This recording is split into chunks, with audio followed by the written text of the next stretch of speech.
Kenalkan, nama saya Ari Tunggal. Saat ini saya sedang menempuh pendidikan di Magister Ilmu Komputer Fakultas Teknologi Informasi di Universitas Kristen Maranatha. Pada saat ini, saya sedang dalam proses pembuatan tesis, di mana tema yang saya ambil adalah mengenai pemanfaatan data analitik untuk pengambilan keputusan dalam strategi pemasaran.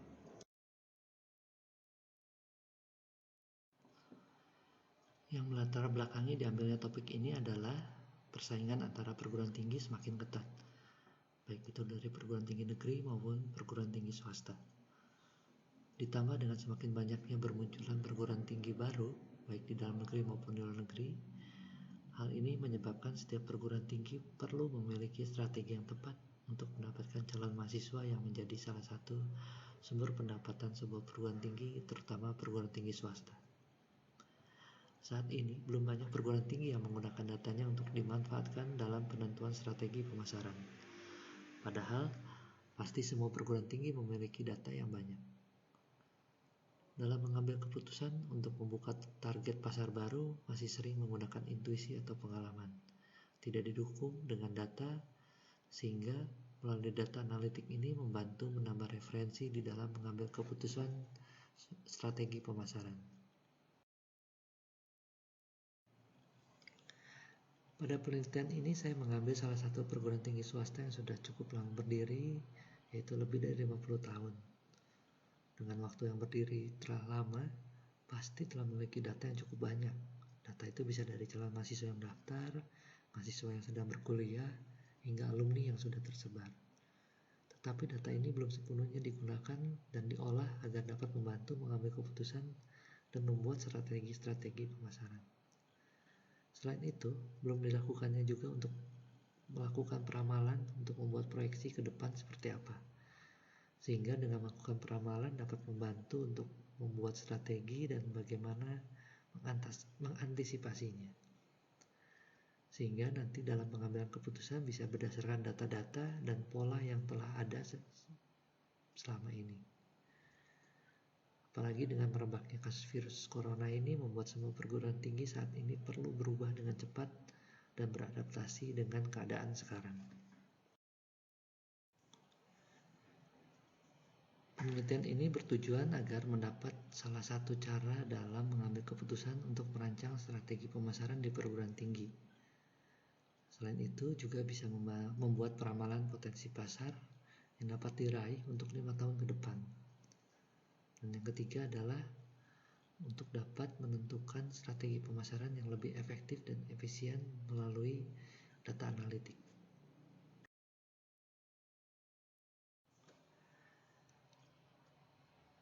Penelitian ini dibagi dalam 5 step utama dalam pelaksanaannya. Yang pertama adalah mengumpulkan data pendaftar calon mahasiswa. Yang diambil adalah data dari tahun 1993 sampai 2019. Untuk tahun sebelum 1993 tidak digunakan karena belum terdokumentasi dengan baik dan belum terkomputerized. Kedua, melakukan cleaning data untuk memastikan data yang digunakan sudah bersih. Karena saat melakukan cleaning mendapatkan kasus penamaan gelombang kota provinsi yang menjadi masalah karena tidak seragam. Selain itu ada beberapa perubahan di tengah-tengah periode sehingga perlu diperbaiki dan disamakan. Ketiga, melakukan peramalan dengan menggunakan Prophet dibandingkan dengan ARIMA untuk menemukan metode peramalan yang paling tepat. Keempat adalah mengambil keputusan menggunakan analitik hierarki proses atau yang sering dikenal dengan AHP method. Pada video ini akan banyak membahas mengenai step keempat ini.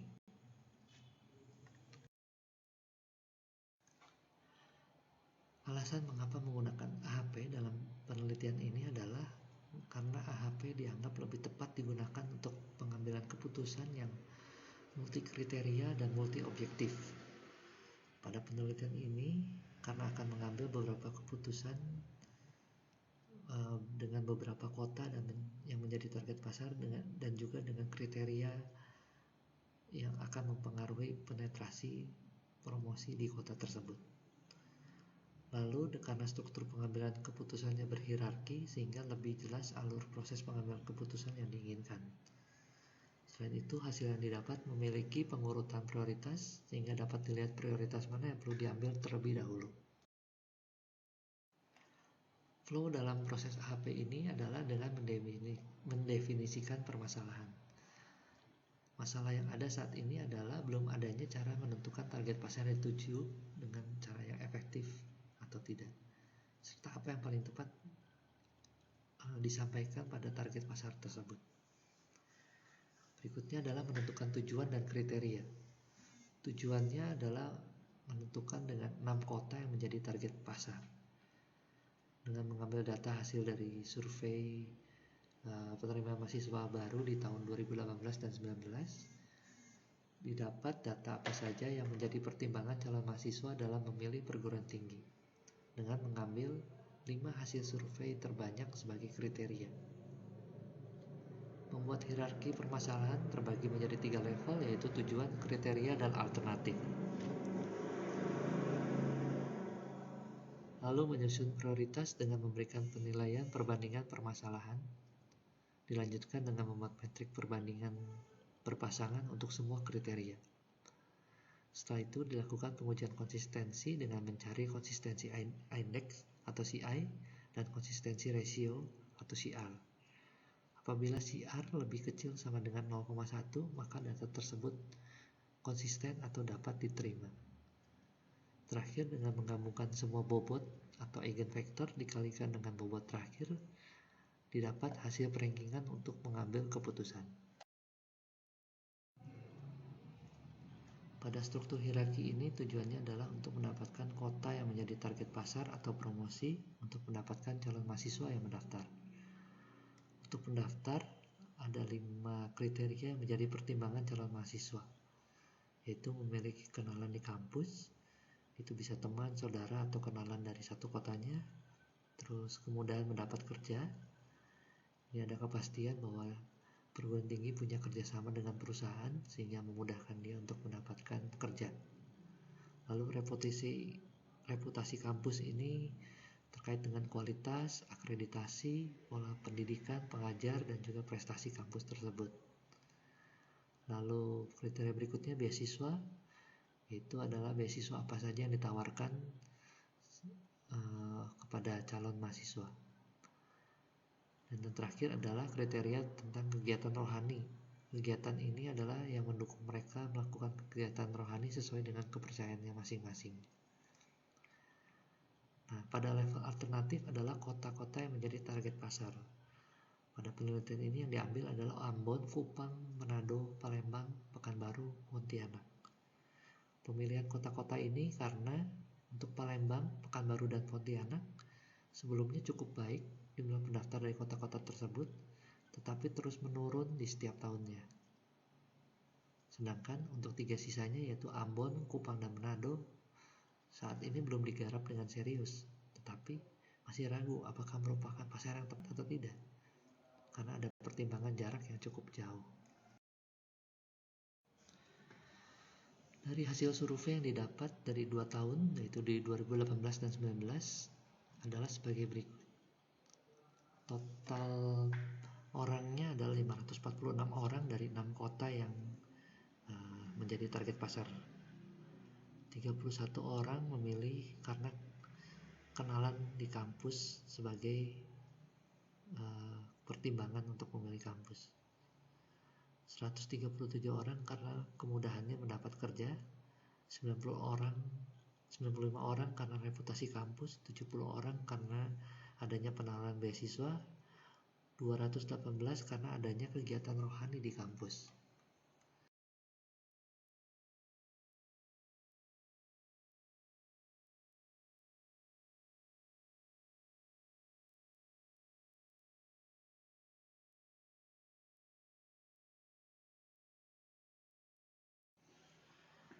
Dari hasil survei ini juga ada persentase di setiap kotanya.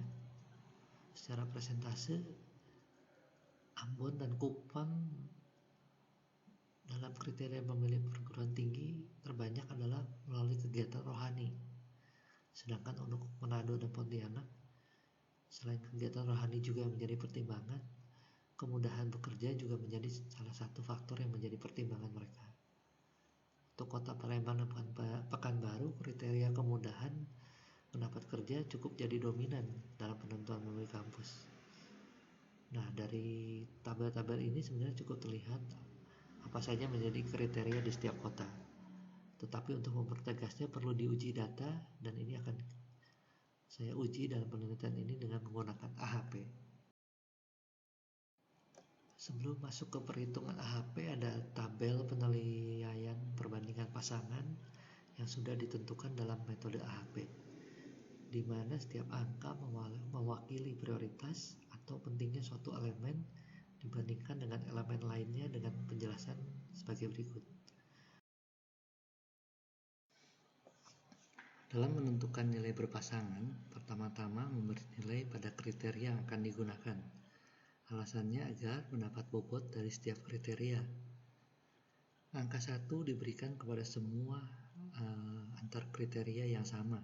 Contohnya seperti beasiswa dengan beasiswa, dia kasih 1, kegiatan rohani dengan kegiatan rohani 1, dan seterusnya. Sedangkan untuk antar kriteria yang berbeda, kita tentukan berdasarkan persentase dari hasil survei tadi.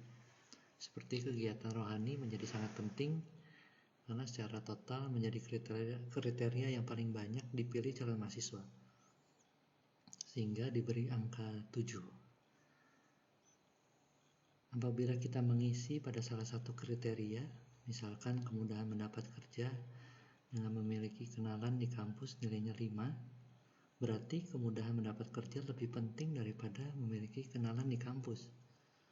Maka untuk kolom dan baris sebaliknya itu diberikan angka 1/5 atau 0,2. Hal ini dilakukan berulang untuk semua kriteria dan diakhiri dengan menjumlahkan setiap kolom per kriteria. Setelah didapat jumlah setiap kolom tadi, maka tabel tadi dibuat normalisasinya dengan membagi tiap nilai dengan total nilai setiap kolom. Contohnya kolom 1 baris 1 nilainya 1, jumlah kolomnya 20, jadi 1 dibagi 20 sama dengan 0,05, dan seterusnya untuk semua nilai. Setelah semua dihitung, maka tiap baris dijumlahkan lalu dicari rata-ratanya, sehingga untuk baris 1 contohnya didapat hasil 0,04. Itu dengan menjumlahkan 0,05, 0,04 tambah 0,03 tambah 0,03 tambah 0,07 dibagi 5. Hasil ini disebut bobot kriteria atau eigenvektor. Eigenvektor atau bobot ini akan digunakan untuk perhitungan di matriks hasil nanti. Untuk menguji apakah data ini sudah konsisten atau belum, maka selanjutnya perlu menghitung lambda maksimal dengan mengalihkan total kolom yang pada slide sebelumnya ini dengan eigenvektor setiap baris, dan semuanya dijumlahkan sehingga mendapatkan hasil 5,41. Lalu selanjutnya lambda max ini digunakan untuk mencari nilai konsistensi indeks atau CI dengan rumus lambda max dikurangi n dibagi n minus 1. N ini adalah jumlah kriteria, yaitu 6. Hasil dari CI adalah 0,10245578. Nah, hasil CI ini selanjutnya untuk menghitung konsistensi rasio, di mana rumusnya adalah CI dibagi nilai indeks random. Nah, untuk mengetahui nilai indeks random dapat dilihat pada slide berikut. Tabel ini merupakan tabel dari AHP method, di mana setiap nilai sudah memiliki indeks. Seperti pada proses ini, N yang dimiliki adalah 5, maka indeksnya adalah 1,12.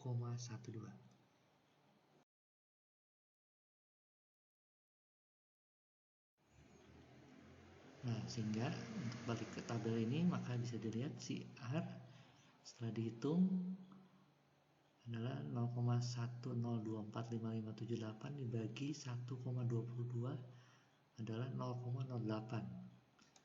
Nah, hasil CR ini bila CR-nya adalah lebih kecil atau sama dengan 0,1, maka hasil perhitungan dapat dinyatakan konsisten atau hasil dapat diterima. Dan bila belum mencapai, maka ada kesalahan dalam membuat pembobotan. Selanjutnya, untuk setiap kriteria dilakukan hal yang sama dengan memberikan nilai berpasangan pada setiap kolom dan baris berdasarkan kota. Lalu dilanjutkan dengan normalisasi data dengan cara yang sama sehingga menghasilkan eigenvektor di setiap kriteria. Lalu dilakukan perhitungan lambda max juga untuk menentukan CI, tetapi N yang dipakai saat ini adalah 6 karena terdiri dari 6 kota. Lalu setelah dihitung, CR yang didapat adalah 0,01, sehingga seperti tadi, karena di bawah 0,1 CR-nya, hasil perhitungan dapat dinyatakan konsisten atau hasil dapat diterima. Nah, perhitungan ini dilakukan untuk 4 kriteria lainnya dengan memastikan mendapatkan eigenvektor dan CR-nya lebih kecil dari sama dengan 0,01. Nah, setelah dilakukan perhitungan semuanya, maka didapat hasil matriks eigenvektor dari semua kriteria dibandingkan dengan kota yang menjadi target pasar dengan hasil sebagai berikut. Lalu hasil tersebut dikalikan dengan eigenvektor atau bobot yang didapat dari hasil data kriteria di tabel pertama tadi. Nah, lalu kedua matriks ini dilakukan perkalian yang menghasilkan bobot akhir untuk rankingan dan pengambilan keputusan. Dari data bisa dilihat bahwa Kupang menjadi peringkat pertama untuk menjadi prioritas kota yang dijadikan target pasar, dengan kegiatan rohani sebagai konten yang tepat untuk berpromosi di daerah tersebut. Dari sini juga membuktikan bahwa kota Palembang, Pekanbaru, dan Pontianak masih potensial untuk tetap menjadi target pasar karena nilainya masih tidak terlalu berbeda jauh. Dan untuk Manado dan Ambon perlu dengan konten berdasarkan kriteria yang tepat untuk berpromosi di daerah tersebut. Ini menunjukkan setiap kota memiliki kriteria yang berbeda dalam memilih perguruan tinggi.